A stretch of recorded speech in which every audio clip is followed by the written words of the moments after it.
శ్రీగురుభ్యో నమః. శ్రీ క్రోధినామ సంవత్సరం వైశాఖ మాసం ఈ మే నెలలో మిథున రాశి వారికి ఏ విధంగా ఉంది?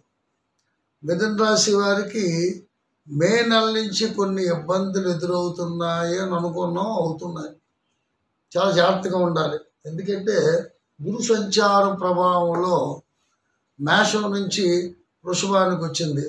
వృషభానికి వచ్చిందంటే మిథునానికి వ్యయాధిపతి అయినటువంటి గుడ్డయ్యాడు. దేవందు మిథునానికి వ్యయాధిపతి ఎవడు? శుక్రుడు. శుక్రుడు ఏకాదశ లాభస్థానంలో ఉన్నాడు. ఈ లాభస్థానాధిపతి మిథున రాశికి ఎక్కడ ఉన్నాడు? కర్కాటకంలో నీచబడ్డాడు. చూసారా? లాభాన్నిస్తున్నాడు, నీచబడ్డాడు. అంటే కొన్ని ఇబ్బందుల్ని ఎదిరించే పరిస్థితి లేదు.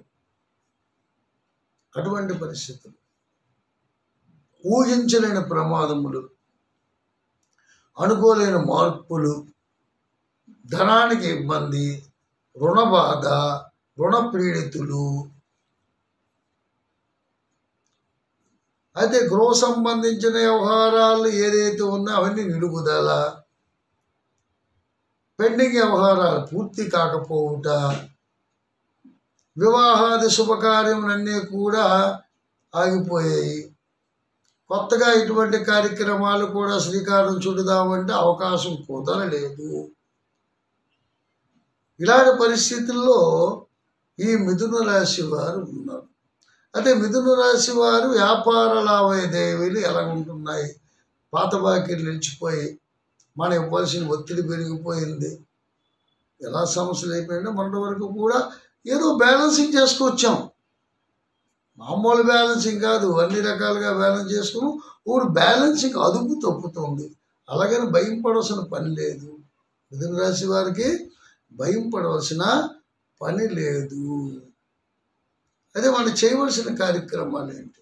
ఏ విధంగా పనులన్నీ కూడా పూర్తి అవుతాయి? వీటికి మనం ఏ విధంగా ప్రణాళికలు చేసుకోవాలి? నేను ఒకటే చెప్తాను, ధైర్యంతో కూడా ఇది ధైర్య సాహసాలతోనే కార్యక్రమాలు చేస్తుంటారు. ఏదైనా సరే ధైర్యంతోనే పోరాటం చేస్తుంటారు. దాంట్లో తిరుగులేదు. ధైర్యంతోనే ఏ కార్యక్రమాన్నైనా చేసుకుని వాటి విజయం పొందారు. అంటే ఇప్పుడు ధైర్యాన్ని చేయలేకపోతున్నాం. పరిస్థితులు అన్ని చుట్టుమాడేసి ఒక పద్మవ్యూహంలా పన్నేస్తున్నాయి. మిథున రాశి వారికి ఒక రకంగా ప్రియమైన రాశి, అందరినీ ఆకట్టుకుంటారు. వాకు చాతుర్యం ఉండే రాశి. గోచారాన్ని చెప్పుకున్నప్పుడు మనం ఇప్పుడు చెప్పుకుంటే ప్రతి నెల కూడా గ్రహ సంచారం మారుతుంటుంది. కాబట్టి రవి తన స్థానం నుంచి తను మారుతున్నాడు. కాబట్టి ఆ రవి మారడం, చంద్రుడు మారడం, మిగతా గ్రహాలు కొన్ని మారడం, వీటి వల్ల ఏముందంటే మాస ఫలితాల్లో ఏ విధంగా చూసుకుంటే బాగుంటుందో దాన్ని బ్యాలెన్సింగ్ చేసుకుంటూ జీవన విధానం నడుపుకోవాలనే ఉద్దేశంతో ఈ మాసవారి ఫలితాలు మనం చెప్పుకుంటున్నాం.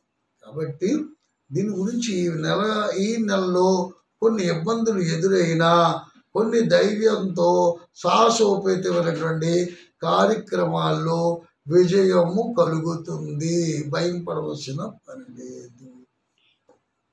తీర్థయాత్ర ఫలప్రాప్తి, దూరదేశ ప్రయాణములు కలిసి వచ్చుట, విదేశీ ప్రయత్నములు ఫలించుట.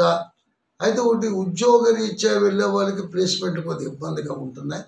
కొంత ఒక 6 మాసాలు గ్యాప్ ఇచ్చినట్టుగైతే మీ ఇక్కడ ఉన్నటువంటి గోచారం బాగుంటుంది. దాన్ని బట్టి మనం అన్ని రకాలుగా ఆలోచించుకోవచ్చు, అన్ని రకాలుగా విజయం ఉంది. కాబట్టి మనస్సంకోచంతో కొన్ని ఇబ్బందులు జరుగుతున్నాయి. కుటుంబాధిపత్యంలో ఇబ్బందులు ఉన్నాయి, బంధువర్గంలో ఇబ్బందులు ఉన్నాయి, ఏదైనా సరే కలతలు ఎక్కువగా ఉన్నాయి. కాబట్టి శివారాధనకు మించింది లేదు.